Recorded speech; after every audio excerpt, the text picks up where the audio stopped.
दोस्तों, नमस्कार दोस्तों। मैं सौरभ आपका स्वागत करता हूं एक बार फिर अपने YouTube चैनल पे। हाँ, अब YouTube चैनल पे थोड़ा सा गैप हो गया था। किसी कारणवश मेरा फिर किसी दूसरे डिपार्टमेंट में सिलेक्शन हो गया था, उसकी प्रोसेस चल रही थी, इस वजह से मैं आपके बीच नहीं आ पाया। लेकिन अब से कंटिन्यू रहूँगा और अब से लगातार ये 100 प्रश्नों का भी जो टेस्ट सीरीज चलाया जा रहा है, तो वह GS से संबंधित प्रश्न हैं। ये सारे प्रीवियस ईयर संबंधित है, खास करके जो दरोगा वाले, जितने दरोगा और बिहार पुलिस वाले और बिहार SSC वाले हैं और NTPC वाले हैं, इसको निश्चित रूप से देखें। ये नहीं देखें कि दरोगा का प्रीवियस ईयर प्रश्न है, पर क्वेश्चन होता है, क्वेश्चन पूछा जाता है। बस आपको क्वेश्चन को अधिक से अधिक अभ्यास करना है। याद रखें, अधिक से अधिक अभ्यास ही आपकी सफलता को सुनिश्चित करेगी। चलिए आगे देखते हैं। यहाँ प्रश्न है, इनमें से किसे भारत का महान वृद्ध पुरुष कहा जाता है? यह जो परीक्षा है ना, 2001 में जो दरोगा का एग्जाम लिया गया था, उसके हल प्रश्न पत्र ये सारे हैं। इनमें से किसे, इसमें जो आंसर हो जाएगा आपका, ये दादा भाई नौरोजी, इसका आंसर आ जाएगा। क्या आ जाएगा? दादा भाई नौरोजी।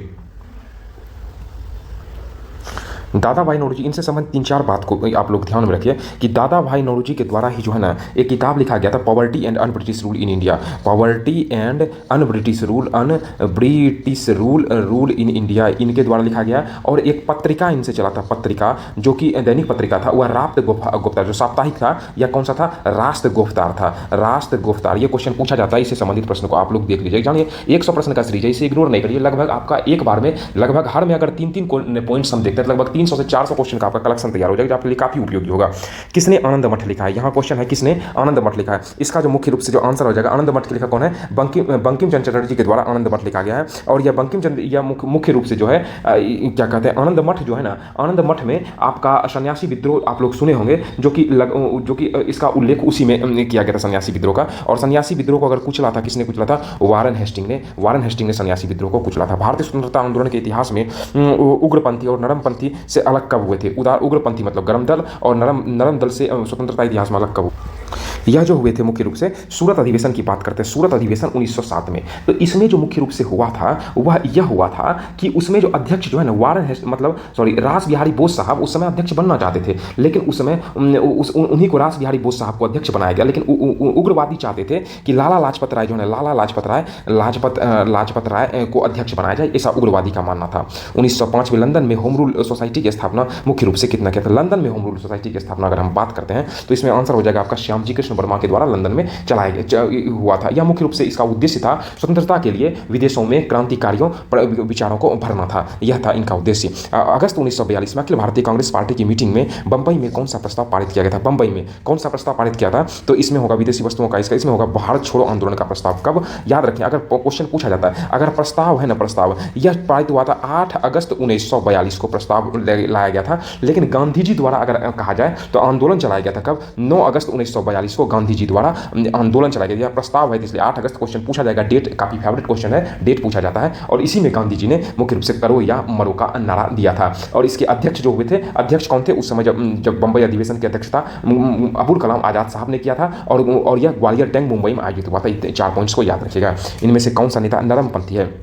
याद रखिए, लाल बाल पाल होता है, यह गर्मपंथी है। कौन सा है? लाल है और बाल है और पाल है। लाल मतलब लाला लाजपत राय, बाल मतलब बाल गंगाधर तिलक, और पाल मतलब बिपिन चंद्र पाल। इसमें देखिए, इसमें बाल गंगाधर तिलक, ये दोनों तो गर्मपंथी है। नरमपंथी कौन होता है? दादा भाई नौरोजी साहब। होम रूल लीग की स्थापना किसने किया था? होम रूल लीग की स्थापना अगर हम लोग बात करेंगे, श्रीमती एनी बेसेंट के द्वारा होम रूल लीग की स्थापना किया गया था। मतलब यह मुख्य रूप से अगर हम लोग जानते हैं कि क्या कहते हैं, एनी बेसेंट की अगर बात आती है, तो एनी बेसेंट ने कब? सितंबर 1916। कब? सितंबर 1916 अडयार में। कहाँ पे? अडयार में। अडयार कहाँ है? अडयार मुख्य रूप से मद्रास है। मद्रास में इसकी स्थापना किया था किसने? तो ये किया था श्रीमती एनी बेसेंट साहब ने। अगर भारत की एक नाम और आएगा, तिलक साहब का। तिलक साहब का अगर आता है ना, तो तिलक साहब ने भी पूना में, कब? पूना में अप्रैल 1916 में इसकी स्थापना की, जिसकी अध्यक्षता किसने किया था? जोसेफ बतिस्ता ने। जोसेफ बतिस्ता ने इसकी अध्यक्षता किया था। अगला, इंडियन नेशनल यूनियन की स्थापना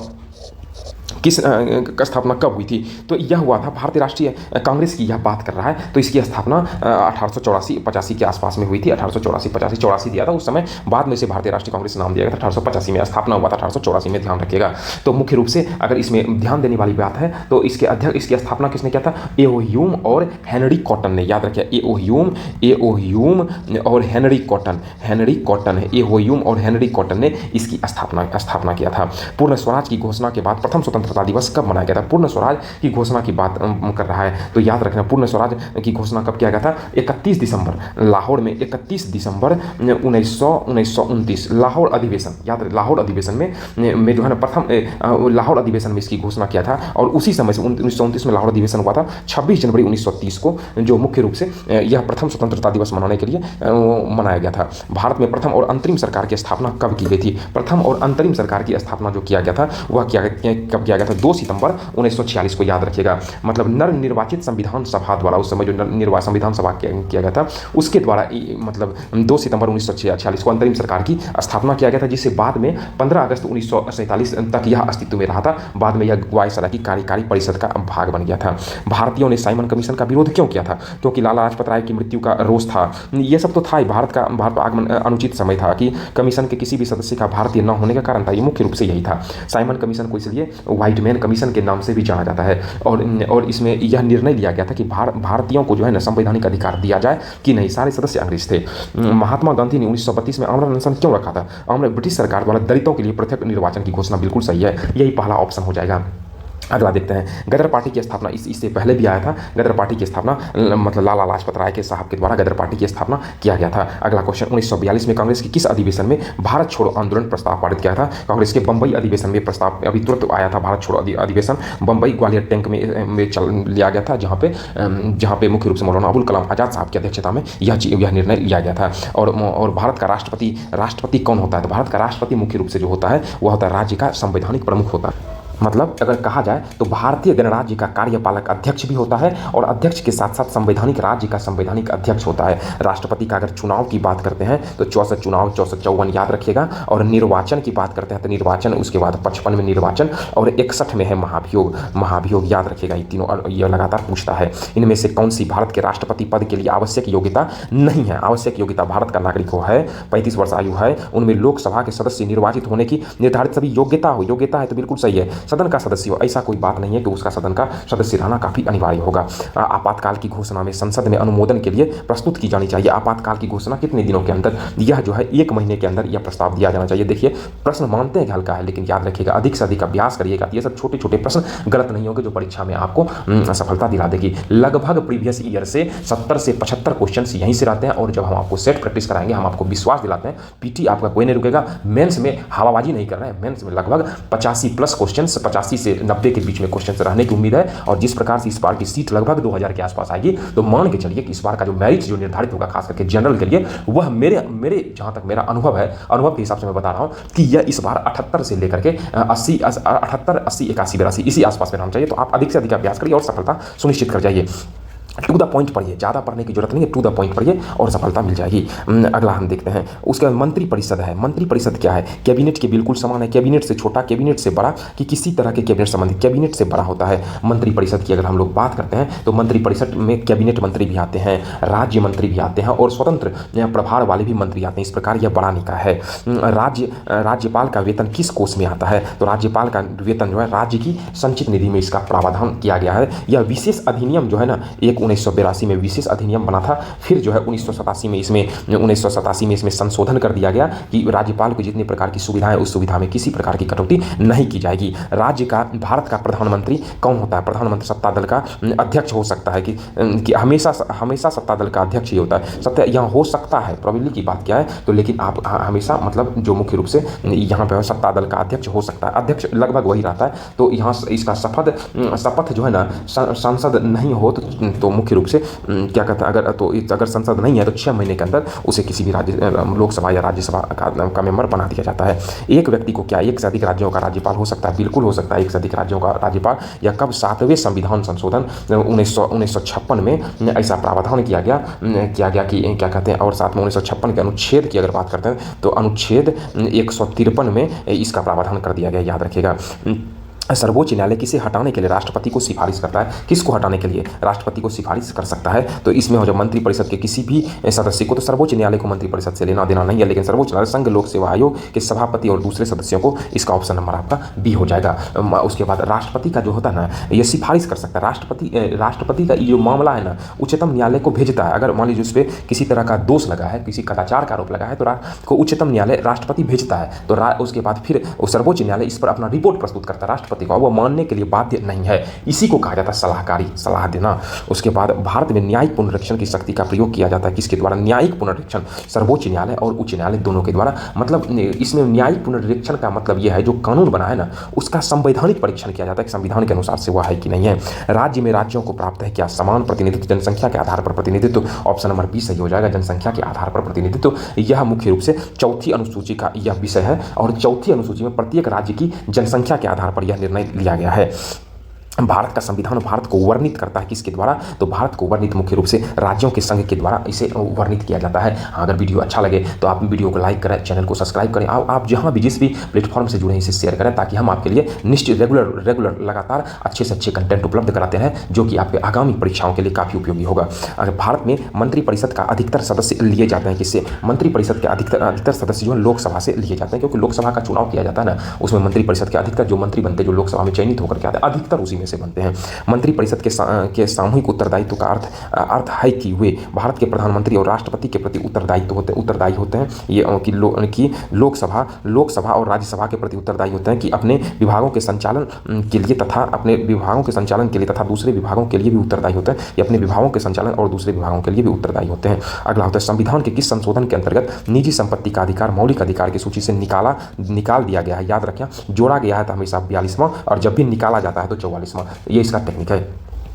कब? 1978 में। 1978 की बात, 44वां संविधान 1978 में, और इसे 300 के ए में जोड़ के कानूनी अधिकार बना दिया गया है। 26 सितंबर 1955 को 25 किलोमीटर के फासले पर एक विनाशकारी घटना घटी थी। कहाँ घटी थी? तो ये हो जाएगा घटी थी धनबाद से। इस प्रकार की घटनाएं घटी थी। कोल माइंस में यह घटना हुई थी, कोल खदानों में। लगभग इसमें 439 लोगों की मौत हो गई थी। 11 सितंबर 2001 को यूएसए मतलब संयुक्त राज्य अमेरिका में किस इमारत को आत्मघाती वायुयान हमले में ध्वस्त कर दिया गया था? यह था वर्ल्ड ट्रेड सेंटर पर अलकायदा समूह के द्वारा यह इस प्रकार पर जो है गोलीबारी घटनाएं को अंजाम दिया गया था, और यह कहाँ? यूएसए न्यूयॉर्क में स्थित है। इनमें से किस देश ने विश्व कप फुटबॉल के लिए क्वालिफाई नहीं किया? अब ये करंट से संबंधित प्रश्न आ जाता है, तो उसका ऑप्शन हो जाएगा डी। शामिल इसलिए किया गया क्योंकि आप ये देखिए कि इस प्रकार के प्रश्न पूछे जाते हैं। आपको ज़्यादा पढ़ने की जरूरत नहीं है, स्मार्ट स्टडी करिए, फिजिकल करिए, डेली दौड़ धूप करिए। ये इसमें दौड़ धूप ना लगा हुआ, ये जो सोच रहे हैं कि आप हम पढ़ के निकल जाएगा, ऐसा बात नहीं है।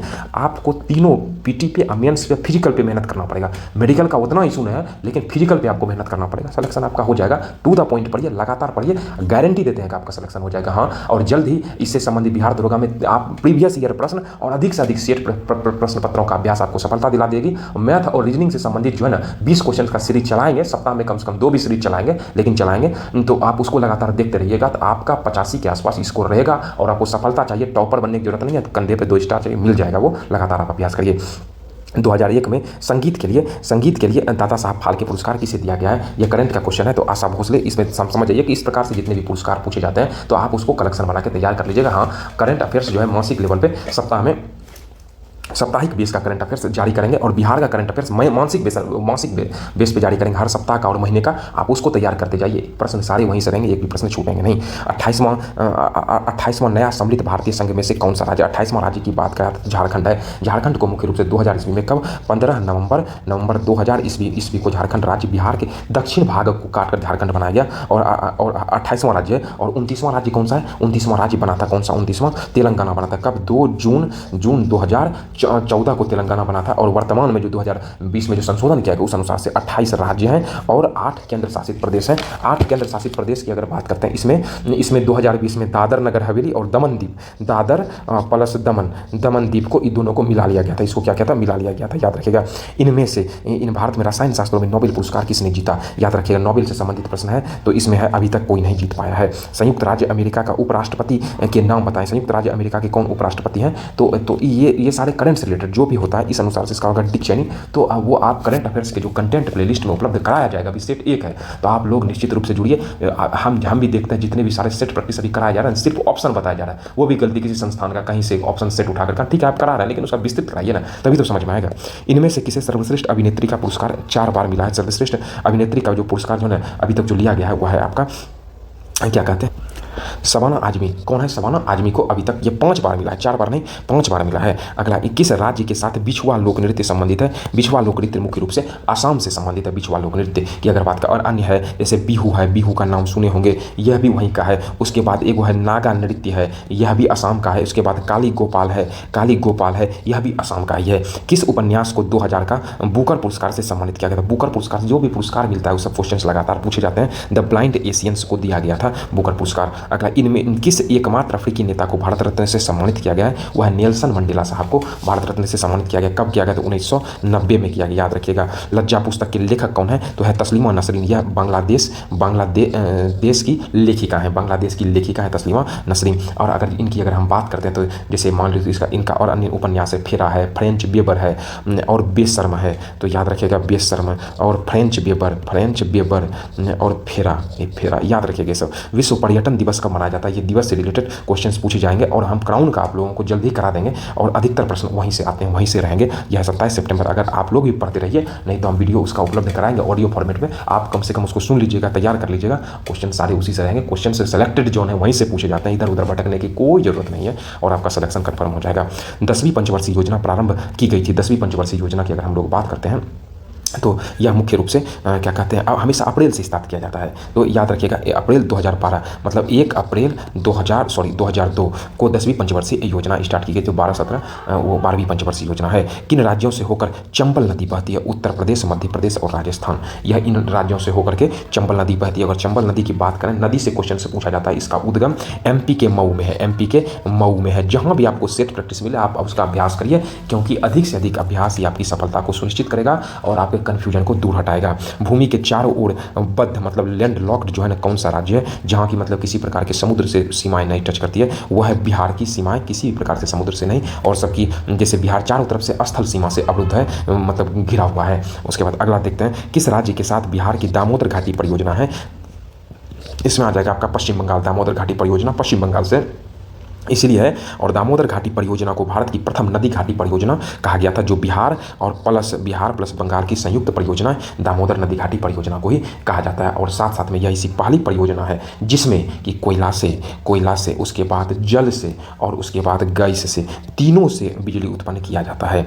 उसके कौन सा राज्य डाक क्षेत्र 8 के अंतर्गत अगर हम लोग बात करते हैं तो इसमें मुख्य रूप से बिहार आ जाएगा। बिहार के साथ झारखंड का भी पिन कोड जो है वह 8 ही होता है। अगर पिन कोड की शुरुआत, डाक क्षेत्र मतलब पिन कोड की शुरुआत 15 अगस्त 1972 से इसकी शुरुआत किया गया था। भारतीय क्षेत्र में जो 2 ज्वालामुखी द्वीप कौन सा है? तो 2 ज्वालामुखी नारकोंडम और बैरन है। 2 ज्वालामुखी द्वीप यही है, नारकोंडम और बैरन है। और यह मुख्य रूप से अगर हम लोग इसकी बात करते थे, अंडमान निकोबार द्वीप समूह में बैरन है और उत्तरी अंडमान में, नॉर्थ अंडमान में कौन सा है? यह नारकोंडम नॉर्थ नॉर्थ में, और अंडमान और निकोबार द्वीप समूह में बैरन है, याद रखिएगा। किस देश का मानक ग्रीनविच मध्य समय के कितने गुणक के अंतर में रहता है? तो यह गुणक के अंतर में रहता है मुख्य रूप से 4 मिनट का अंतर रहता है। ग्रीनविच जो है ना, यह लंदन में है। जो ग्रीनविच मतलब ये देशांतर है, देशांतर मतलब ये नॉर्थ पोल है और ये साउथ पोल है। ये ग्रीनविच जो है यह मुख्य रूप से ब्रिटेन का एक शहर, वहीं से यह रेखा गुजरती है। और अगर इसके पूर्व में जाता है पूर्व प्लस हो जाएगा। प्लस मतलब अगर हम लोग जाएंगे तो 4 मिनट समय, जितना जाते जाएंगे 4 मिनट जो है ना, 4 मिनट समय जुड़ जाएगा और इधर 4 मिनट समय यहाँ माइनस हो जाएगा। टेक्निक से याद रखिएगा, पूर्व प्लस पूछा जाता है। पूर्व की ओर जाने पर समय बढ़ता है कि घटता है? तो याद रखिएगा प्लस होता है, बढ़ता है। किस राज्य में सड़कों की सर्वाधिक लंबाई है? सड़कों की सर्वाधिक लंबाई की बात करते हैं तो उत्तर प्रदेश में है।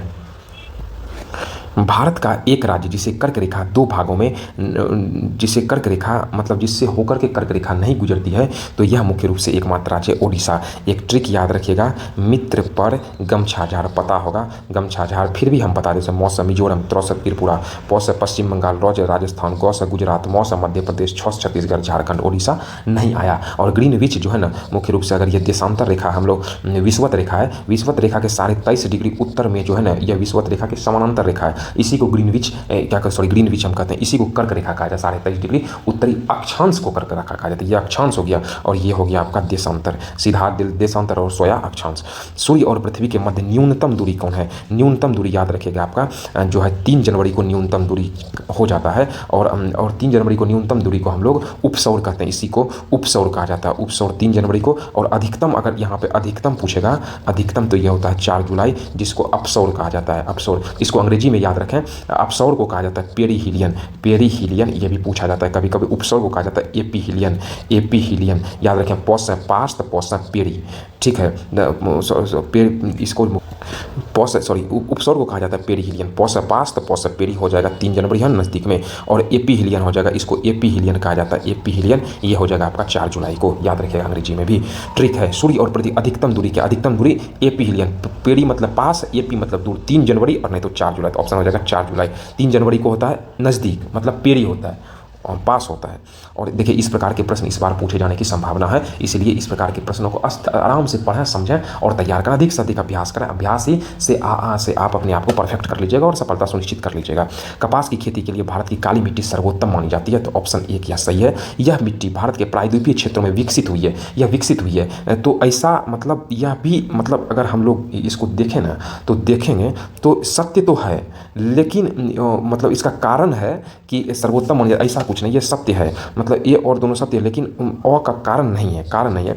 काली कपास की खेती के लिए भारत की काली मिट्टी सर्वोत्तम माना जाता है। काली मिट्टी सर्वोत्तम तो है, लेकिन इसका कारण ये नहीं कि यहीं होगा, कहीं अलग हो जाता है बॉर्डर क्षेत्रों में। अरावली के पश्चिम में राजस्थान के पूर्वी भागों की अपेक्षा कम वर्षा प्राप्त होती है, बिल्कुल सही है। अरावली की दिशा दक्षिण पश्चिम मानसून की अरब सागरीय शाखा के समानांतर है। तो अरब सागरीय शाखा मान लेते हैं कि ये अगर हम लोग ये अगर भारत है ना, ये भारत है, तो एक मान के चलिए भारत है ना, तो अरावली यहाँ पे है और दक्षिण पश्चिम यहाँ अरब सागर है ना, अरब सागर दक्षिण पश्चिम मानसून के समानांतर है, तो शाखा के समानांतर, तो ये भी कथन आपका सही है, तो सही है, प्लस कारण दोनों सही है।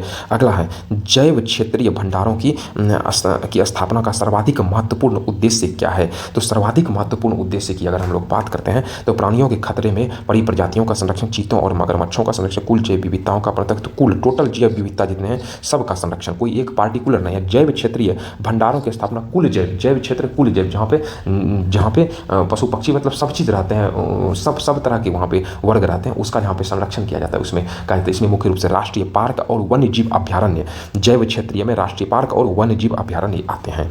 याद रखिए किस राज्य के साथ बिहार की गंडक परियोजना है? याद रखिए क्वेश्चन पूछा है गंडक परियोजना, एक था दामोदर नदी घाटी परियोजना। दामोदर किसके साथ में? बंगाल में है। तो गंडक परियोजना की बात करते हैं, यह कहाँ पे है? तो उत्तर प्रदेश में है। कब हुआ था? तो 1961 में। यहाँ बिहार प्लस कहाँ पे? उत्तर प्रदेश, और यह नेपाल भी जो है ना इसका लाभ लेता है। और गंडक के जगह पे अगर दामोदर पूछेगा, बिहार प्लस दामोदर है, बंगाल की परियोजना जो आगे प्रश्न पूछा है परियोजना से। प्रसिद्ध तीर्थ यात्री फाहियान किसके शासनकाल में आया था? तो चंद्रगुप्त द्वितीय के शासनकाल में फाहियान आया था। और अगर इसी पे पूछेगा वेनसंग हर्षवर्धन के शासनकाल में, और चंद्रगुप्त द्वितीय के शासनकाल में फाहियान आया था। अगला, अजंता की चित्रकारी किन कथाओं का चित्रण करती है? तो वह जातक कथाओं का। अजंता गुफा कहाँ है? तो यह औरंगाबाद, यह कहाँ पर पड़ता है? तो ये महाराष्ट्र में पड़ता है, औरंगाबाद के महाराष्ट्र में है। और यहाँ पे हम मुख्य रूप से बौद्धों से संबंधित चित्रकारी यहाँ पे किया गया है, जो कि जातक को मतलब चित्रण मुख्य रूप से जातक कथाओं के आधार पर है। विहार का अर्थ क्या होता है? बिहार का मुख्य अर्थ होता है पर्यटन, मतलब घूमना। बौद्ध भिक्षुओं के भ्रमण के कारण इसका नाम बिहार पड़ा था। तो अगला प्रश्न जो देखते हैं, सिंधु घाटी सभ्यता के लोग पूजा करते थे, किसकी पूजा करते थे? वह मुख्य रूप से वहाँ के लोग पशुपति पूजा करते थे। सिंधु घाटी सभ्यता का एक स्थल है जो है मोहनजोदारो। ऐसे तो लोथल वगैरह भी है, लेकिन मोहनजोदारो से जो है ना एक ध्यान करते हुए एक प्रधान पुरुष की आकृति मिली है, जिसके सर पे 3 ठो सिंह है, 3 ठो सिंह को दिखाया गया है।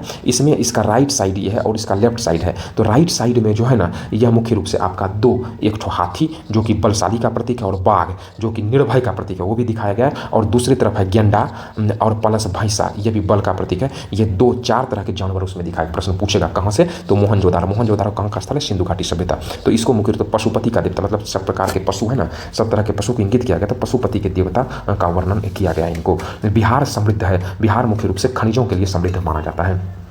और अगर यहाँ पे देखें, यहाँ पे खनिज में चूना पत्थर यहाँ पे, और चीनी मिट्टी, चूना पत्थर चीनी मिट्टी अधिक रहेगा। चीनी मिट्टी के साथ में ग्रेनाइट और साथ में सोना भी, और सोना के पेल्स पार भी फेल्सपार भी यहाँ प्रचुर मात्रा में पाया जाता है। याद रखिएगा, मुख्य रूप से याद रखने वाली बात, पाइराइट जो है ना वह एकमात्र बिहार में ही मिलता है। कहाँ मिलता है? एकमात्र बिहार में, मात्र यह बिहार में मिलता है। पूछेगा कौन सा खनिज सिर्फ बिहार में पाया जाता है, तो याद रखिएगा पाइराइट।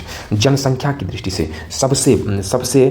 सबसे बड़ा दूसरा राज्य जनसंख्या की दृष्टि से, एक नंबर पे तो उत्तर प्रदेश है, दूसरा पे कौन सा है? महाराष्ट्र है। याद रखिएगा, तो 62 नंबर का आ जाएगा सी। जनसंख्या से रिलेटेड हम आपको बिहार की जनसंख्या और जब करंट बताएंगे तो भारत की जनसंख्या जो महत्वपूर्ण है सारे प्रश्न करा देंगे। बिहार के कौन से 3 जिले पश्चिम बंगाल की सीमा पर स्थित है? तो बिहार के नक्शा का, मैप का आप खूब अध्ययन कर लीजिए। जैसे पूरब में पश्चिम बंगाल है, पश्चिम में यूपी है, उत्तर में नेपाल है और दक्षिण में झारखंड है, और यही पूरा जो एरिया है यही बिहार है। तो कौन सा राज्य बॉर्डर वाला है ना, इसको मुख्य रूप से आप तैयार कर लीजिए तो ज़्यादा बेटर रहेगा। इनमें से कौन से 2 जिले झारखंड के साथ मिलते हैं? तो झारखंड के साथ मिलते हैं, मुंगेर प्लस गया है। अगला याद रखिए, बिहार के कौन से 2 स्थान पेय पदार्थ और प्लास्टिक उद्योग के लिए जाना जाता है? पेय पदार्थ और प्लास्टिक उद्योग गया और कटिहार को जाना जाता है। इसमें मुख्य रूप से अगर मुंगेर की बात करते हैं तो मुंगेर में सिगरेट प्लस बंदूक, ये 2 मुंगेर जाना जाता है। अगर भागलपुर की बात करते हैं तो भागलपुर रेशम सिल्क के लिए भागलपुर को जाना जाता है। उसके बाद अगर औरंगाबाद की बात करते हैं तो यह सीमेंट के लिए जाना जाता है औरंगाबाद, और गया पेय पदार्थ बोल ही दिया। और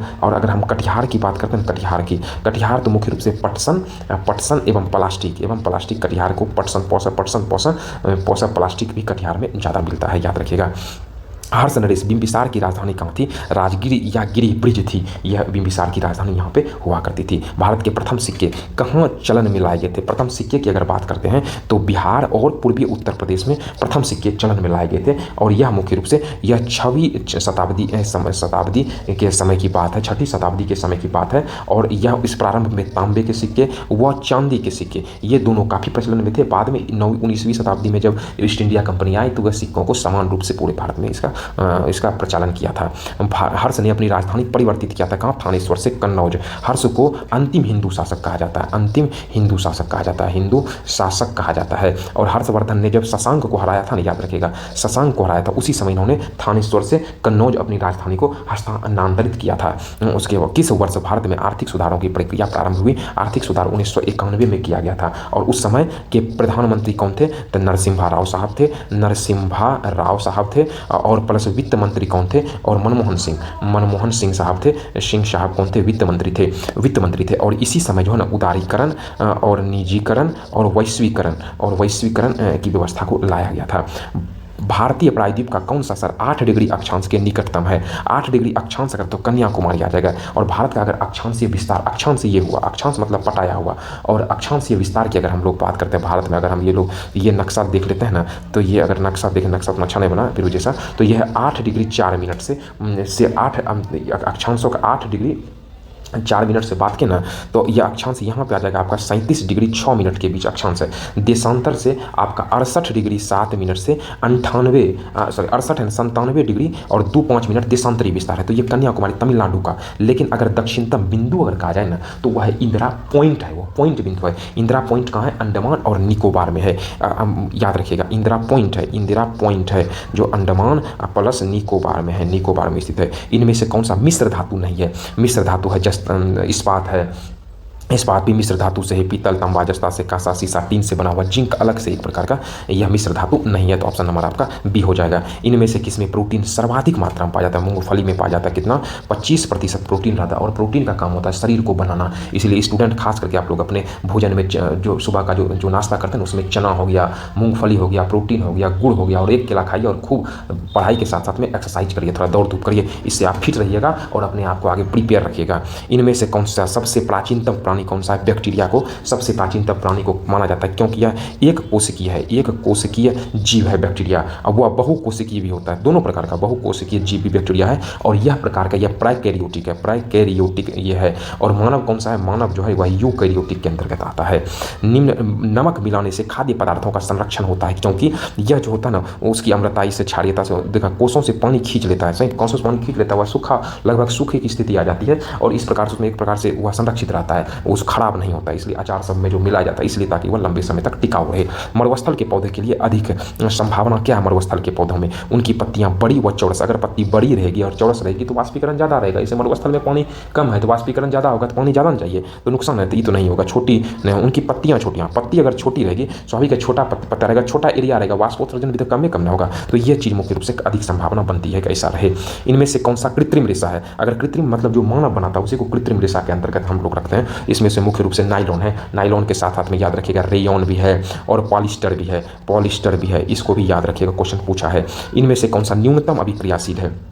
सबसे कम अभिक्रियाशील की बात किया करते हैं तो इसमें न्यूनतम अभिक्रियाशील कौन सा है? कॉपर है, ये को लिस्ट याद रखिए। सबसे अधिक है पोटेशियम का, उसके बाद है सोडियम का, सोडियम के बाद है कैल्शियम, उसके बाद है फिर मैग्नीशियम, मैग्नीशियम के बाद है फिर अगर धातु में आ जाएगा तो एल्युमिनियम, एल्युमिनियम के बाद है आपका जिंक, जिंक के बाद है आपका लोहा, लोहा के बाद है टीन, टीन के बाद है पारा, उसके बाद है फिर कॉपर। तो ये कॉपर जो है ना सबसे न्यूनतम है कॉपर। अब देखिए अभिक्रियाशील मतलब क्या होता है? इसमें जो होता है उच्च अभिक्रियाशील और निम्न अभिक्रियाशील। मान लीजिए अगर हम पोटेशियम का अभिक्रिया हम कराते हैं अगर मैग्नीशियम से, तो पोटेशियम अधिक अभिक्रियाशील है, मैग्नीशियम कम, तो इसका जो विलयन बनेगा ना तो पोटेशियम को खत्म कर देगा पूरा, क्या जो मैग्नीशियम को खत्म कर देगा, जो ज़्यादा है वही ना उसका जगह वर्चस्व बना लेगा, तो पोटेशियम इसके जगह पे फुल पावर में आ जाएगा, वही होता है, उसके विस्तार हटाइए देता है विलयन से। इनमें से कौन सा उर्वरक नहीं है? तो कौन इसमें उर्वरक नहीं है? अमोनिया है, खाद के रूप में यूरिया भी छीटे छिए, अमोनियम नाइट्रेट भी देता है, डीडीटी यह उर्वरक नहीं है, वह क्या है? कीटनाशक है, डीडीटी कीटनाशक। इनमें से कौन सा अनाज वाला पौधा नहीं है? गेहूं अनाज से मिलता है, पाट नहीं है, इसका आंसर हो जाएगा पाट, ऑप्शन नंबर। धान भी अनाज है, मकई भी अनाज है। इनमें से कौन सा ज्योतिहीन बॉडी है? ज्योतिहीन मतलब जिसमें प्रकाश नहीं होता है। तो जितने भी प्रकार के जो भी किसी भी सूर्य की या किसी अन्य बॉडी की जो परिक्रमा करता है ना उसको हम लोग ग्रह कहते हैं। तो इसमें अपना प्रकाश नहीं होता है, यह सूर्य से प्रकाश लेता है, सूर्य से प्रकाश लेता है। तारों में अपना प्रकाश है, गैलेक्सी भी है, आकाशगंगा को तारामंडल, उसमें एक समूह होता है जैसे सप्तर्षि हो गया, ये सब तारामंडल के अंतर्गत आता है। इनमें से कौन सा संक्रामक रोग नहीं है? संक्रामक रोग मतलब जो वायरस इन्फेक्शन से फैलता नहीं है, उसमें तो मुख्य रूप से संक्रमण, मलेरिया भी हो जाता है, मच्छर से होता है, हैजा भी पानी से होता है, एंथ्रेक्स पशुओं बीमारी होता है, कैंसर हुआ संक्रामक रोग नहीं है। तो उसके बाद अगला, इनमें से कौन सा कार्बनिक यौगिक है? देखिए क्वेश्चन हल्का और भारी नहीं होता, प्रश्न होता है। क्वेश्चन कोई रेलवे का, एसएससी का, एनटीपीसी का उसमें नहीं लिखा रहता, प्रश्न होता है। यह आपका रेलवे में पूछेगा, एनटीपीसी में भी, बीपीएससी में भी, सब में इस प्रकार के प्रश्न पूछे जाते हैं, इसलिए आप अधिक से अधिक प्रश्नों का अभ्यास करें, अधिक से अधिक सेट का अभ्यास करें। इनमें से कौन सा कार्बनिक यौगिक? कार्बनिक जिसमें कार्बन की मात्रा हो उसको हम लोग कार्बनिक यौगिक के अंतर्गत रखते हैं। इसमें कार्बनिक यौगिक होता है अमोनिया। अमोनिया को मुख्य रूप से हाइबर विधि द्वारा अमोनिया को बनाया जाता है। सर्वप्रथम प्रिस्टले ने अमोनिया को जो है अमोनियम क्लोराइड को, प्रिस्टले साहब ने अमोनियम क्लोराइड को जो है ना क्या कहते हैं, इसको अमोनियम क्लोराइड को चूना पत्थर से अभिक्रिया कराया, चूना पत्थर से अभिक्रिया करा करके इसे प्राप्त किया था अमोनिया। उसके इनमें से कौन सा रासायनिक प्रक्रिया नहीं है? रासायनिक प्रक्रिया होता है मुख्य रूप से, क्योंकि रासायनिक प्रक्रिया उनमें गुण में और घनत्व में और आकार में आदि में परिवर्तित होता है, परिवर्तन तो हो रहा है लेकिन उसका संगठन में परिवर्तन हो। संगठन मतलब जो चीज़ बना उसमें कुछ चेंजेस नहीं है। आइसक्रीम में गुण में, घनत्व में, आकार सब में परिवर्तित हो रहा है लेकिन संगठन में नहीं हो रहा है। मतलब दूध से दूध का ही वो आइटम है, इन्हें कुछ हो, जैसे दही में तो लैक्टोबैसिलस संगठन टेस्ट ही बदल जाता है, दही से घी संगठन ही उसका अलग हो जाता है, उस टोटल ही ऑयल प्रोडक्ट में आ जाता है। दूध से मक्खन भी उसमें ऑयल प्लस वो मिक्स होता है, पानी हट जाता है, लेकिन इसमें संगठन में कोई अंतर नहीं हो रहा है। इनमें से कौन सबसे महत्वपूर्ण, कांच का महत्वपूर्ण घटक है? कांच का कैल्शियम वगैरह, सिलिकॉन ऑक्साइड कांच का महत्वपूर्ण घटक है। और सिलिका जो है ना कांच में वह 99% तक सिलिका पाया जाता है। और यह जो कांच जो है ना, कांच याद रखिए, अगर कहता है प्रकृति में मुक्त रूप से पाया जाता है, मुक्त रूप से कांच पाया जाता है प्रकृति में। यह अक्रिस्टलीय ठोस पदार्थ है। क्या है? अक्रिस्टलीय ठोस पदार्थ है, अक्रिस्टलीय ठोस पदार्थ है। इनमें से कौन सा रजत लवक फोटोग्राफी में इस्तेमाल किया जाता है? याद रखिए फोटोग्राफी में इस्तेमाल अगर हम लोग करते हैं ना तो क्या कहते हैं, एल्युमिनियम ये होता है ना, ये ब्रोमाइड का इस्तेमाल, मतलब सिल्वर ब्रोमाइड का इस्तेमाल, ये जी मतलब क्या होता है, ये जी सिल्वर का होता है ना, उसके बाद सिल्वर ब्रोमाइड का इस्तेमाल फोटोग्राफी में किया जाता है। याद रखें हमेशा सिल्वर ब्रोमाइड जब फोटोग्राफी किया जाता है सिल्वर ब्रोमाइड का इस्तेमाल किया जाता है। और अगर हम लोग सिल्वर क्लोराइड, इसी को हॉर्न सिल्वर भी कहा जाता है, हॉर्न दावे वाला सिल्वर क्लोराइड को। और इसके बाद फिर उसके बाद सिल्वर आयोडाइड होता है, एक होता है सिल्वर, ये जी सिल्वर में आयोडाइड लगा, इसका सिल्वर आया क्या, वर्षा आया, तो कृत्रिम वर्षा में इसका इस्तेमाल किया जाता है। किसका? सिल्वर आयोडाइड का इस्तेमाल हम लोग मुख्य रूप से कृत्रिम वर्षा में करते हैं। अगला प्रश्न हम देखते हैं, एक रेडियो तत्व का अर्ध आयु 6 महीना है, तो इसका 11वां हिस्सा होने में कितना समय लगेगा? तो इसको जो है ना 11वां हिस्सा होने में 16 समय लगेगा। प्रश्न में कहीं ना कहीं एरर हमको दिख रहा है, तो ठीक है, तो 6 महीना। ऐसे अर्ध आयु का जो सूत्र होता है n बराबर होता है ना, तो n नॉट होता है और 1/2 पर पावर n होता है, याद रखें। तो मूल सांद्र का 1/2 मूल सांद्र हिस्सा होने में सबब थोड़ा सा गड़बड़ है। तो इसका जो मुख्य रूप से जहाँ एन नोट क्या है, एन नोट होता है ना, तो एन नोट होता है पदार्थ की मात्रा है, पदार्थ की मात्रा है। तो 1/, शायद यहाँ में 1/16वां हिस्सा है, मूल सांद्रता 1/16वां हिस्सा है, पदार्थ की मात्रा है। और एन क्या है, एन है शेष पदार्थ कितना है, एन कितना है शेष पदार्थ। तो अगर हम लोग एन नोट है ना, तो एन नोट को क्या लिख सकते हैं, 1/2 पर पावर एन, यही ना जी। तो एन नोट है तो 1/16 है, 1/16 क्या 1/2 पर पावर 4 लिख सकते हैं 1/16। तो एन का वैल्यू कितना आ गया, एन का वैल्यू आपका 4 आ गया। तो अब 1/16 मतलब 1/16 भाग कितना समय लगेगा, यहाँ पे 1/16 6 होने में कितना समय लगेगा। तो 1/16 भाग जो है ना 6 होने में कितना लगेगा, एन भाग होने में कितना लग रहा है 4। तो उसके बाद हाफ अर्ध आयु कितना है, इसका अर्ध आयु है 6 महीना। तो 4 × 6 मतलब 24 महीना हो जाएगा, 24 महीना बराबर हो जाएगा 2 वर्ष। एक बार और देख लीजिए, यह सूत्र होता है, प्रश्न पूछता है, इसको आप लोग ध्यान रखिएगा। 1/16वां हिस्सा है, तो यहाँ कितना 1/16 होने में कितना समय लगेगा मूल सांद्रता का। अगला, माइक्रो ऑर्गेनिज्म जो सजीव और निर्जीव जगत के सीमा रेखा पर होते हैं, वह माइक्रो ऑर्गेनिज्म मुख्य रूप से क्या है, वह माइक्रो ऑर्गेनिज्म विषाणु है। विषाणु को सजीव और निर्जीव दोनों कहा जाता है, और विषाणु को इलेक्ट्रॉन सूक्ष्मदर्शी की सहायता से विषाणु को देखा जाता है। अगला, इनमें से कौन सा पाचन तंत्र का हिस्सा नहीं है, कोर्निया, यह आंख का हिस्सा है, से सारे पाचन तंत्र का। अस्थि का मुख्य खनिज तत्व क्या होता है, कैल्शियम प्लस फास्फोरस होता है। फास्फोरस, यहाँ फास्फोरस नहीं सिर्फ कैल्शियम है, कैल्शियम आ जाएगा आंसर। अगर ऑप्शन में कैल्शियम और फास्फोरस दोनों रहेगा तो दोनों वाला मारिएगा, इन्हें का कैल्शियम लगा के निकल जाएगा। आकाश के नीले रंग का कारण क्या है, प्रकीर्णन। प्रकीर्णन मतलब फैलाव होता है। जैसे आकाश से जब प्रकाश चलती है तो श्वेत प्रकाश मतलब 7 रंगों का एक समूह, और जैसे यहाँ पे धूलकण से टकराया ना, तो धूलकंड में नीले रंग का फैलाव सबसे ज़्यादा हो जाता है। तो नीले रंग का फैलाव जो सबसे ज़्यादा होता है, इस कारण से आकाश नीला दिखाई देता है। निम्न में से कौन सा कोलाइड नहीं है, इसमें से कौन सा कोलाइड नहीं है, मतलब इसमें जो मुख्य रूप से जो आंसर आ जाएगा ना, तो क्लोरोफिल कोई कोलाइड नहीं है। धुआं है, रूबी ग्लास जो तरल टाइप का होता है तो वो सब कोलाइड में आता है। कांच है, रूबी कांच है, तो कांच क्या अतिशीतित द्रव है, याद रखिएगा, कांच रूबी कांच उसी के अंतर्गत है, इसमें क्लोरोफिल नहीं होगा। उसके इनमें से किसके उत्सर्जन में किसी तत्व का परमाणु क्रमांक 1 बढ़ता है, इनमें से किसके उत्सर्जन से किसी तत्व का परमाणु क्रमांक बढ़ता है। परमाणु क्रमांक जब बढ़ता है तो मुख्य रूप से जब उत्सर्जन की बात कर रहा है तो वह बीटा कण के उत्सर्जन से परमाणु क्रमांक बढ़ जाता है। टेलीविजन के पर्दे पर चित्र किसके बम वर्षण के कारण बनते हैं, टेलीविजन पे पर्दे पर जो चित्र होता है ना, मुख्य रूप से इलेक्ट्रॉन का बम वर्षण कराया जाता है, इस कारण से वहाँ पर चित्र बनते हैं। आकाशगंगा क्या है, आकाशगंगा को अंग्रेजी में गैलेक्सी कहा जाता है, यह गैलेक्सी इसका आंसर आ जाएगा। इनमें से सबसे लंबे तरंगदैर्घ्य का विकिरण कौन है, हम बताएं, तो याद रखिएगा ट्रिक, गा ए पा दी अ ल दी, इधर से अ होता है तो आवृत्ति, सबसे अधिक आवृत्ति, इधर से तरंगदैर्घ्य, सबसे अधिक तरंगदैर्घ्य आपको खोजना है तो डी से मतलब क्या होता है, दीर्घ रेडियो तरंग, लौ से लघु रेडियो तरंग को माइक्रो तरंग कहा जाता है। और से अवरक्त, उसके बाद गामा एक्स परावैगनी, उसके बाद दीर्घ रेडियो, ये होगा दीर्घ रेडियो, उसके बाद ये अवरक्त, ये लघु रेडियो, और द्रि मतलब दृश्य तरंग, द्रि अलग द्रि होता है, याद रखें। इनमें देखा विकास की प्रक्रिया में मनुष्य का निकटतम प्राणी कौन सा है, तो याद हम जानते हैं कि बंदर निकटतम प्राणी है। निम्नलिखित में से कौन सा अदिश राशि मतलब होता है अदिश मतलब जिसमें दिशा नहीं है, सिर्फ परिमाण है, तो याद रखें जो भी व से स्टार्ट होता है अधिकतर वह सदिश होता है, तो इसमें हो जाएगा आपका शक्ति अदिश है। अगला, किस रंग की सतह का ताप विकिरण सर्वोत्तम विकिरण है, सर्वोत्तम विकिरण होता है काला।